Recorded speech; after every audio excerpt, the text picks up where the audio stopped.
following the Civil War, more than half the population of Smithville Township was composed of formerly enslaved men, women, and children, more than half. They faced many challenges associated with their newfound freedom: where to live, where to work, and where to bury their dead.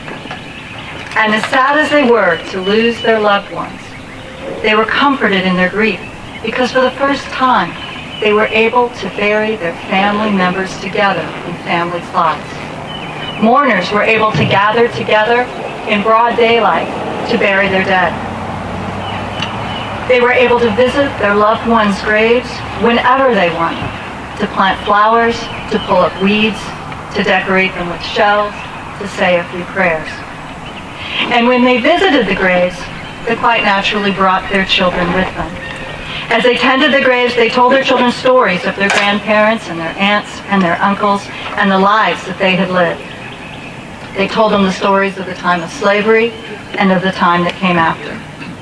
They told them about Abram Blunt and Abram Galloway, who as young men had escaped from plantations in Smithville to join the United States Colored Troop and to fight for freedom. They told them stories of Frank Gordon, who was 9 years old when he got his freedom, and how he learned to read by attending school at one of the local Smithville churches.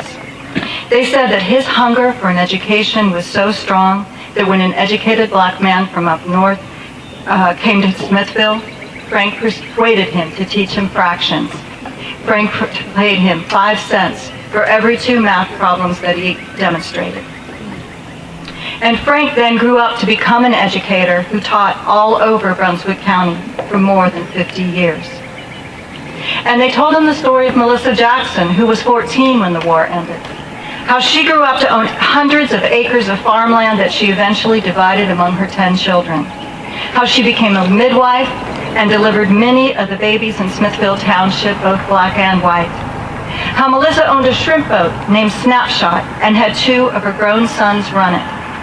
And how despite having only a little formal education, she would sit in the courthouse on Moore Street and watch the court proceedings so that she could educate herself on how to stand up for her rights. And then how she would take people to court who tried to take advantage of her or her children. As they heard these stories, the children learned lessons of bravery and self-reliance and how to overcome obstacles. They learned that the people who had gone before mattered, and that what happened in the past was important, and that it deserved to be remembered. The John N. Smith Cemetery holds over 1,700 graves. But when you walk through the grounds, you'll only see a little over 500 headstones. The other 1,243 graves are unmarked. We know this number because of the work done by John N. Smith Restoration and Preservation Incorporated, who mapped the unmarked graves using ground positioning radar. These graves have no markers because over time their headstones, which have been made of wood or ballast stones or even plants, have disappeared. And as those markers have disappeared, so have many of their stories. This is a scenario that has been played out over and over again in black cemeteries in this country. Families move away, the cemetery becomes neglected, overgrown, and overlooked. Eventually developers come in and they pave over or they build over the cemetery without regard for the sacred space or the people buried there or their history. But due to the work done by John N. Smith Restoration and Preservation, and to a lesser extent the Southport Historical Society, that will not be the fate of the John N. Smith Cemetery.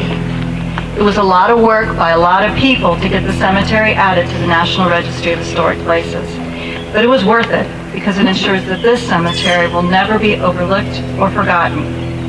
And with the help of AARP and other donors, signs and benches and landscaping have been added to create an outdoor museum that welcomes all of Southport's community to enter the gates and to learn about the lives of those who lie here.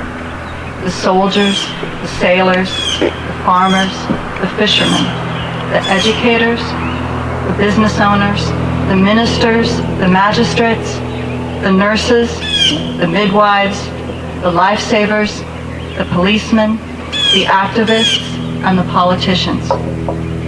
Southport residents and visitors will be able to learn about the significant contributions that they made to our community and to our country. And so this picturesque and sacred place, known as John N. Smith Cemetery, which has served Southport for more than 140 years, will continue to serve to remind people that the full history of Southport is important and that it deserves to be remembered.